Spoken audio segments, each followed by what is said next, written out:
Olá, sejam muito bem-vindos em mais uma tarde especial nessa quinta-feira. Eu, Liliana Rodrigues, estarei aqui com você para trazer novas reflexões, porque o Conexão e Diálogo tem esse propósito, aprendermos juntos, mas também vivermos as experiências com base em um profissional que vem aqui e explica tudo que nós precisamos saber sobre alguns benefícios previdenciários. E eu estou em boa companhia. Ela, que é Regina Paula Dias, que tem MBA em Controladoria e Finanças, ela é especialista em Direito Previdenciário e é gerente administrativa de escritório jurídico. Bem-vinda, Regina. Obrigada. Uma boa tarde a todos. É um prazer estar aqui com você. Obrigada pelo convite. E é sempre bom compartilhar histórias e experiências. Regina, vou representar aqui uma multidão de pessoas que às vezes estão na espera de um benefício ou nem sabe sequer se tem algum direito e se é o tempo certo. Então, quais são os benefícios previdenciários para que a gente já comece a se familiarizar com aquilo que nós temos direito? Os benefícios previdenciários é a aposentadoria, auxílio-doença, que hoje é chamado de benefício temporário. Maternidade, tem o auxílio reclusão e tem também o BPC-Loas, que é um benefício assistencial, que hoje o governo federal ele liberou para as pessoas que têm algum tipo de deficiência ou que nunca contribuiu com o INSS. E também tem que ter acima de 65 anos. Bom, hoje é o dia de tirar dúvida, Regina, porque muitas vezes as pessoas se atrapalham diante das informações. Qual o tempo certo para se aposentar? Ou como é que é a contagem dessa aposentadoria? Ou melhor, como é que está acontecendo atualmente o direito de se aposentar? Para se aposentar hoje, a pessoa precisa ter um tempo de contribuição ou tem aposentadoria também por invalidez. Aquelas pessoas que se afastam das suas atividades laborais por doença ou então por algum acidente. E hoje a pessoa ela tem que ter a idade mínima para se aposentar são 15 anos de contribuições. Mulheres têm que ter 62 anos e homens 65 anos, tá? E fora da idade, a mulher ela pode se aposentar com 30 anos de contribuição. E os homens, a mesma coisa, 35 anos de contribuição, fora da idade de se aposentar. Percebe, Regina, que nós temos algumas regras, algum tempo em faixa etária e dentro de um contexto. Entre eles, talvez ninguém gostaria de usar o benefício de auxílio-doença, mas talvez seja também o mais procurado. Então, dentro desses indicadores, quais são os mais procurados e como é que funciona, uma vez que eu estou dando um indicador que algo está errado na minha questão física, para então começar a dar entrada nesse processo? Hoje, trabalhando num escritório jurídico, as pessoas elas procuram muito por auxílio acidente. Porque o auxílio-doença, a pessoa ela pode dar entrada administrativa, por conta própria. Mas, se ela nunca deu entrada, nós conseguimos entrar com esse recurso do auxílio-doença, que é o benefício de incapacidade temporária, que a empresa mesmo pode estar dando entrada. Só que tem muitas empresas que não dão entrada e o cliente, né, acaba procurando uma assessoria para dar todo o suporte. E nós entramos com esse recurso administrativo e, quando finaliza esse benefício temporário, automaticamente ele pode estar recebendo também o auxílio acidente, que é um processo jurídico. Em que momento, Regina, é dado o contexto de acidente para então eu ter direito a esse seguro? O acidente ele tem que ser permanente. Pessoas que sofrem, que passam por algum tipo de cirurgia, que tem uma sequela permanente, mas para isso ele tem que estar assegurado pelo INSS. Ele, na época do acidente, ele tem que estar registrado em carteira, que vem o CNIS, né, que a gente faz uma análise, que hoje se fala CNIS, mas a maioria das pessoas falam CNIS. Então, nesse caso, nós estamos entendendo que há uma diferença sobre a incapacidade permanente, certo? e aquilo que é uma incapacidade temporária. Sim. A temporária tem benefícios. Sim. A incapacidade permanente são para aquelas pessoas que não conseguem retornar ao trabalho. Vamos supor, tem muitas pessoas que têm problemas psicológicos, pessoas que sofreram acidente ou que têm uma lesão que sofreu dentro do trabalho. E aí elas ficam afastadas e não conseguem mais retornar. Por quê? Porque não tem mais um posto para colocar ela. Ela tem que exercer aquela função e elas acabam ficando permanentes.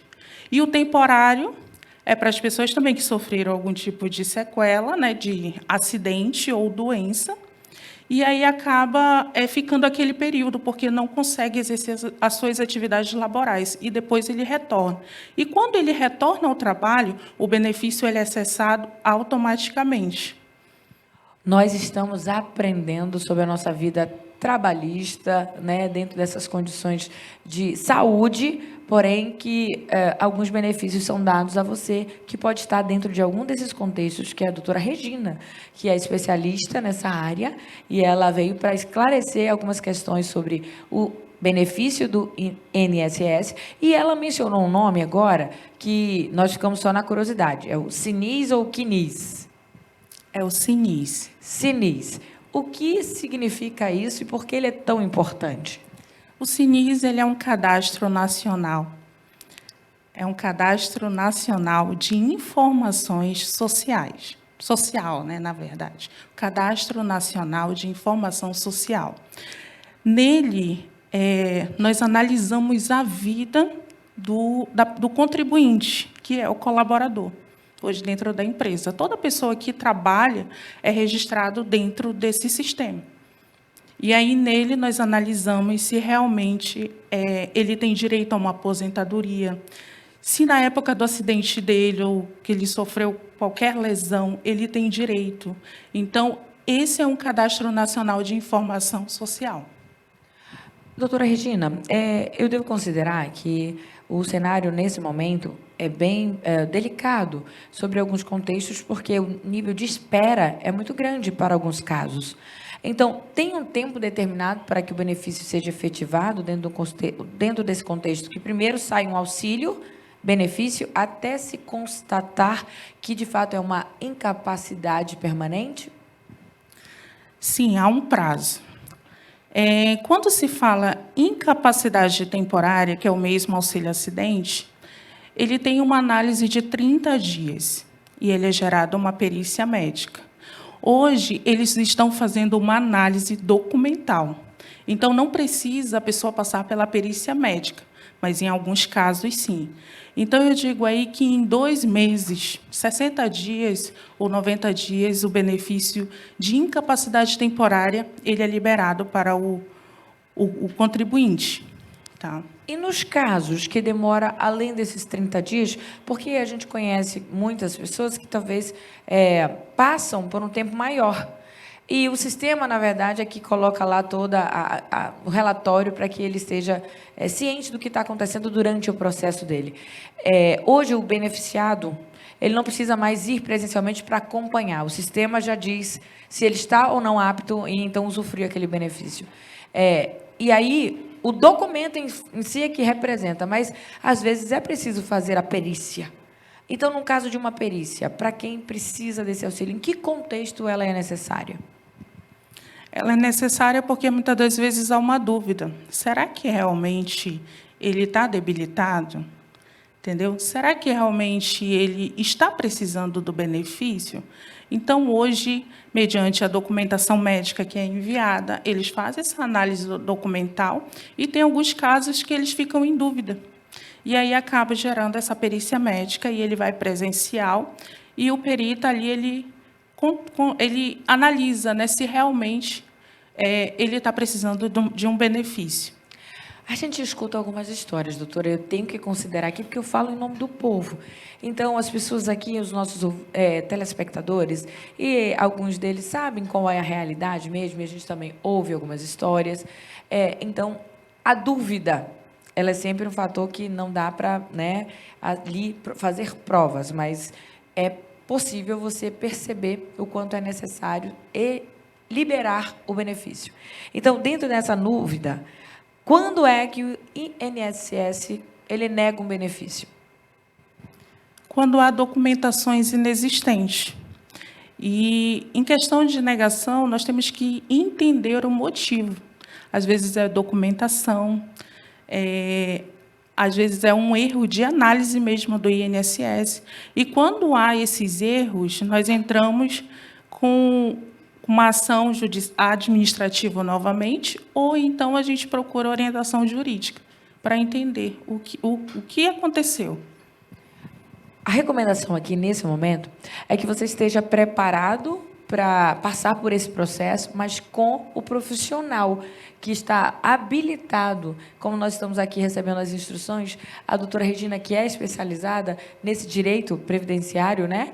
E aí, nesse contexto, nós sabemos que muitos dos percalços já podem ser eliminados, né? E os riscos também, porque o propósito é que você seja assegurado de algo que realmente você precise, como o auxílio-doença, ou a palavra chamada afastamento, é muito comum, né? Usada nesse contexto.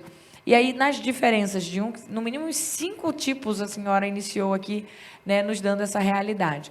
Mas a aposentadoria plena, né, que não é nem pelo auxílio-doença, mas é pelo tempo de serviço, como ela se constrói dentro da documentação? As pessoas hoje que já têm uma idade, 62 anos mulheres e 65 homens, quando não há uma contribuição, o tempo de contribuição é 15 anos no mínimo, né? Só que, quando não tem a contribuição, nós entramos com um benefício, que é o benefício assistencial ao idoso. Tá? Então, ele é feito, esse cadastro administrativo, para poder ele adquirir a sua aposentadoria.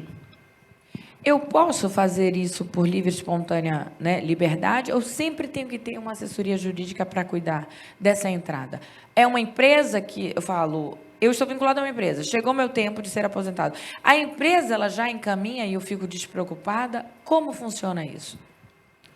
Tem pessoas que não conseguem dar entrada sozinho, e, quando dão entrada, dá negado. Então, geralmente, elas procuram uma assessoria para poder estar auxiliando. E a assessoria ela acaba se encarregando de fazer todo o processo para poder dar certo. Lembrando que a aposentadoria, como esse benefício assistencial ao idoso, ele demora em torno de 6 meses para aprovação. Não é tão rápido como um benefício de incapacidade temporária, que dura aí uns 2 a 3 meses. A senhora está esclarecendo algumas coisas, porque tempo para todo, né, beneficiado é algo assim que, para tratativa com o INSS, é algo que não é confortável, que é esperar. Então, é claro que tem processo, tempo e condições na avaliação para favorecer ou não o caso que está sendo colocado ali em questão. E, dada a aprovação, como é que fica a vida do aposentado nessa tratativa, uma vez que ele foi aposentado, para todo sempre aposentado? Pessoas que se aposentam hoje pelo BPC-Loas ou pelo benefício do idoso, ele sempre tem que fazer uma atualização, principalmente do CAD único. E ele faz de 2 em 2 anos essa atualização de cadastro. E tem também a prova de vida, né, que ele pode fazer diretamente pelo Gov. Doutora, eu olho para alguns cenários, e aí talvez algumas pessoas não saibam por falta de conhecimento. Em que momento alguém, o familiar, já está em condição de ser aposentado ou ter algum benefício dada a uma situação de doença?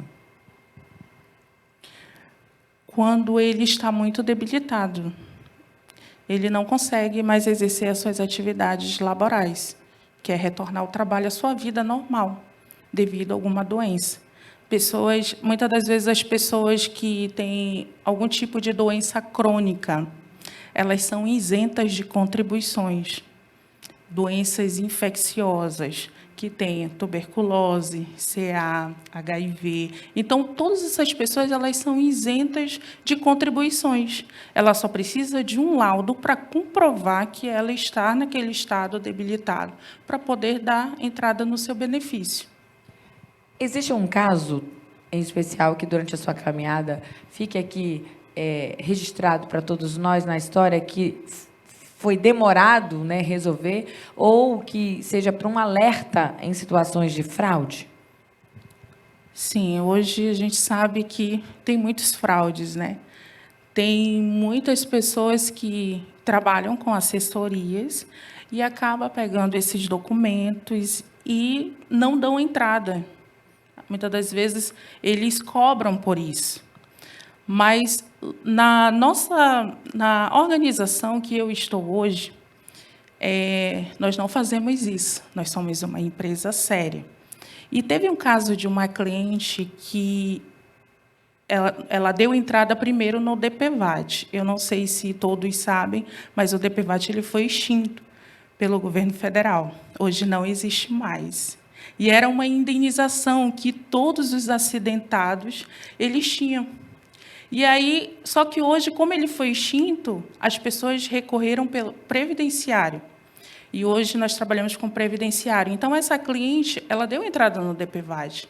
E ela já era uma senhora, mas ainda não tinha idade.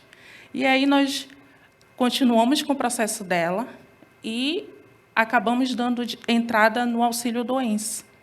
E depois na aposentadoria. E nisso foi recorrendo, porque ela demorou mais de um ano para receber. E aí, por último, foi o benefício assistencial ao idoso. E ela conseguiu receber, mas ela me ligava todos os dias. Olha, meu pezinho está doendo, meu pezinho... Mas ela conseguiu receber o benefício dela. E hoje ela está aposentada. Existe algum tipo de revisão em algum benefício, só para que a gente entenda como acontece hoje? Uma vez aposentado num teto, chama-se assim, né?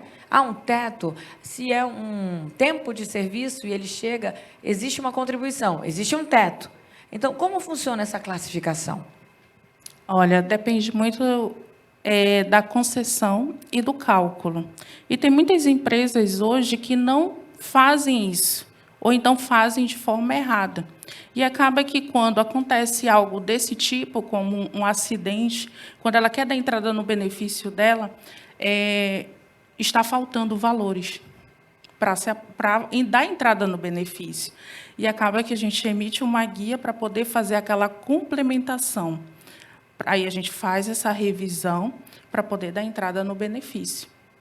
Então, nós estamos falando que pode ter uma revisão, sim, dentro do início e o fechamento, para que você possa ter condições melhores nesse teto mais confortável. Tem um teto máximo, doutora? Olha, depende. Essa parte. Mas depende, né? Depende muito da contribuição dele. E aí é isso que o extrato do CNIS ele traz, as informações necessárias, as informações corretas. E por isso que há essa análise. Mas, em questão de teto, é complicado dizer, porque depende de cada contribuição. Uma vez que o benefício foi liberado, dado, decretado, ele pode acontecer de ser revogado, perdido ao beneficiário? Depende muito. Por quê? Porque hoje tem pessoas que se aposentam, vamos supor, se for uma aposentadoria definitiva, não tem problema. Ela só tem que fazer as atualizações como prova de vida. Se for pelo BPC-Loas, é complicado. Por quê? Porque é um benefício assistencial, né? E a pessoa ela não pode passar de um teto, de um valor, como de 2 salários mínimos. Então, ela tem pessoas que trabalham, aí, muitas das vezes a pessoa ela dá entrada no benefício, vamos supor, de um filho que tem autismo. E aí ela começa a trabalhar, porque ela não pode trabalhar de carteira assinada, porque ela é representante do filho. E acaba trabalhando por fora e ela começa a fazer aquele recebimento pelo Pix. E aí, quando cai na receita, automaticamente o benefício ele é cessado. E aí é complicado rever novamente. Então, nós estamos aprendendo nesse momento com muita vigilância sobre aquilo que você dá entrada, que o sistema ele cruza e você fica ali interligado dentro da condição que você está apresentando, e então você precisa permanecer dentro dessa verdade. O benefício ele precisa ser dado com integridade. Então, para você que está escutando essas orientações, essas regras, e dada esse esclarecimento, você precisa entender o contexto e a responsabilidade. Então, uma vez aposentado, dentro da legalidade, né, eu posso continuar trabalhando? Sim, mas aí depende da atividade que você vai exercer. Tá? Lembrando que aposentado uma vez não se aposenta a segunda vez. Depende também do tipo de aposentadoria, ou hoje as pessoas elas têm duas aposentadorias, que é uma como funcionário público e a outra é de empresas privadas. E isso é possível, mas ela pode sim voltar a trabalhar sendo aposentado, mas isso não significa que ela vai ter duas aposentadorias. E dois empregos, a pessoa faz um acúmulo nesse tempo, a qual o benefício é diferenciado, melhor, maior, ela pode ter dois empregos, duas assinaturas em carteiras. Como fica esse contexto? Ela pode ter a contribuição dela, né? Até mesmo para o tempo de contribuição, para ela se aposentar o mais rápido possível. Porque mulheres, como eu expliquei logo no início, têm que ter 30 anos de contribuição e os homens 35 anos. Mas pode sim, tá? Não pode ser o mesmo horário. Vamos supor que ela trabalha no horário durante o dia 8 horas e à noite, mas pode sim trabalhar em dois empregos. E isso contabiliza alguma coisa nesse tempo duplo? Tipo, dois empregos é um tempo de serviço ou só contabiliza um? A contribuição duas vezes? Sim. Ela vai ter 2 contra-cheques, né? 2 contribuições. Hoje tem pessoas que procuram a Previdência para fazer as contribuições individuais além do trabalho. Que é isso, lá na frente ela recebe até uma aposentadoria com um valor bem mais elevado do que ela poderia se aposentar.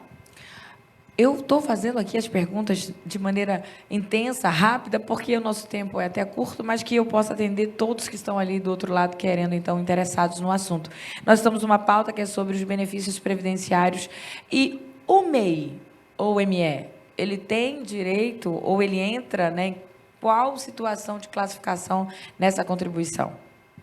Ele tem direito, sim. Hoje, a contribuição pelo MEI, pelo das MEIs. Então, ele faz a contribuição dele e é registrado dentro da Previdência. Nós aqui estamos hoje em algumas descobertas. E, dado esse contexto de crianças que estão, né, precisando dos seus tutores, o tutor é responsável e, assim, ele é entendido de que ele fica sobre essa guarda e responsabilidade. Adolescentes também. Eu sei que você chegou a citar aqui vários, né, que estariam dentro dessa incapacidade, seja ela temporária ou permanente. Mas, olhando de um modo geral, o que hoje mudou, que nós ainda precisamos aprender, o que ainda falta de conhecimento, como o DPVAT, não é isso? Sim. Que você sinalizou, e que ainda é muito comum ir na procura de uma assessoria jurídica. O que não existe mais, que a gente precisa tirar da cabeça e encarar que é um novo tempo na nova legislação. Sim. Hoje as pessoas elas chegam muito no escritório para dar entrada no DPVAT. E é quando a gente faz a pergunta. Na verdade, nós respondemos que o DPVAT ele foi extinto. Mas a pergunta que nós fazemos é: você trabalha de carteira assinada? Aí a pessoa diz: sim, trabalho de carteira assinada. Então, você tem direito a 2 benefícios, auxílio-doença e auxílio-acidente. Mas tem que estar registrado. Então, o que nós temos que tirar hoje é o DPVAT para os acidentados. Em considerações ao nosso fechamento, hoje, quais são as suas dicas, orientações para quem está hoje em busca de um benefício e esteja com alguma dificuldade? Não tenha medo de procurar ajuda, porque Muitas pessoas hoje têm dúvidas e têm medo. E não tenha medo. Se você está passando por alguma situação difícil, de doença, ou tem alguém na sua família que está precisando, que está num estado muito debilitado, procure ajuda. Procure uma assessoria, converse com pessoas que entendam do caso, que nós podemos lhe ajudar, as pessoas podem lhe ajudar. Quando foi que a doutora escolheu e decidiu, então, entrar para essa área que ela é muito delicada? O maior indicador em busca, né, nesse momento, de profissionais dedicados, especializados, que podem ajudar, porque tem muitos que não sabem dos seus direitos e, por isso, não vão em busca. E é um cenário de realidade a classe C, né? Eu devo aqui mencionar, e a gente precisa dar essa possibilidade em muitos casos. Então, por exemplo, uma mãe que tem muitos filhos, ela tem alguns benefícios do governo para, então, tratar naquela educação. Dentro desse contexto, o INSS, ele tem algum outro benefício que, se você colocou o auxílio maternidade, como é que funciona? A partir de quantos meses eu já posso ter isso? Qual é o meu tempo de afastamento do meu exercício porque eu fiquei grávida? Tá. A partir do momento que a pessoa ela engravida, mas ela nunca trabalhou de carteira assinada, o correto é 15 dias antes do nascimento do bebê, pagar uma guia do INSS. E aí nós conseguimos dar entrada nesse benefício para ela, porque a gente dá entrada no administrativo. Se ela trabalha de carteira assinada, ela também tem direito, mas é a empresa que paga o seu benefício. E ela pega um atestado de 120 dias, que é do afastamento dela. E, após isso, após o nascimento do bebê, ela também pode pagar essa guia 15 dias antes ou um mês antes do nascimento do bebê. Mas aí, como a empresa ela já paga o benefício dela, nós podemos estar dando entrada no judicial para poder ela receber o benefício do auxílio maternidade. Após esse nascimento, como fica essa construção em tempo? Ela retorna em quantos meses? Se for uma cesárea ou se for natural, tanto faz, o tempo é o mesmo? Sim. Nós tivemos uma funcionária que ela passou por essa situação de gravidez e ela passou uns 4 meses longe do trabalho. Uns 4 meses para poder retornar ao trabalho novamente. Nós vamos hoje, então, nesse momento, fazer esse encerramento, porque foi um bate-bola daquele bom, hein, doutora? Né? Na celeridade, a gente aqui procurou ajudar todo mundo, da grávida ao mais idoso, a, porventura, algum auxílio-doença para quem está no contexto, e tiramos algumas dúvidas. Mas o melhor, que eu acho que você escutou bem aqui, você precisa ser responsável sobre o benefício que você está dando entrada para que se mantenha íntegra, né, toda a situação processual. E, nesse fechamento, eu nunca contribuí. Como é que fica, nesse contexto, a aposentadoria? Se você nunca contribuiu com o INSS, contribua, porque ele é muito importante para uma certa idade, né? Então, você que nunca contribuiu com o INSS, mas já tem a idade de se aposentar, você pode se aposentar. Mas pessoas que não têm problema nenhum, que estão sadias, é difícil de conseguir um benefício. E, por isso que eu digo, volte a trabalhar, volte a contribuir, porque isso é importante lá na frente. Muitas das vezes as pessoas elas pensam que, não, é normal, eu vou trabalhar. Se você trabalha por conta própria, faça a sua contribuição individual, porque isso também conta muito. Doutora, eu queria agradecer a sua oportunidade aqui em trazer essa, né, reflexão e ensino para todos nós. É uma entrevista, mas, na verdade, é conhecimento. E esse espaço sempre ficará aberto para a senhora estar aqui esclarecendo em novas oportunidades. Eu agradeço a oportunidade de estar aqui, de ser convidada.